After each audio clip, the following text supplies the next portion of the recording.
ఉదయమే ఒక విషాదకర వార్త. మహాకుంభమేళా రాకపోకల్లో ఏదైతే జరగకూడదని అందరూ కోరుకున్నారో అదే జరిగింది. మౌని అమావాస్య నాటి ఘోరం రిపీట్ అయింది. ఢిల్లీ రైల్వే స్టేషన్లో మృత్యు తాండవం జరిగింది. ఇది ప్రయాణికుల తప్పిదం, రైల్వే శాఖ ఘోర నిర్లక్ష్యం.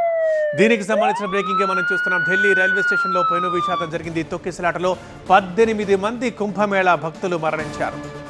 మృతుల్లో 14 మంది మహిళలున్నారు, 4 చిన్నారులున్నారు. ప్రయాగ్రాజ్కి బయలుదేరడానికి వచ్చిన యాత్రికులు వీళ్ళందరూ స్వతంత్ర సేనాని ఎక్స్ప్రెస్ అండ్ భువనేశ్వర్ రాజధాని ఎక్స్ప్రెస్ ఈ 2 రైళ్లలో వెళ్లాలని నిర్ణయం తీసుకున్నారు. ఇవి ఆలస్యం కావడంతోనే ప్రయాణికుల్లో గందరగోళం చోటు చేసుకుంది.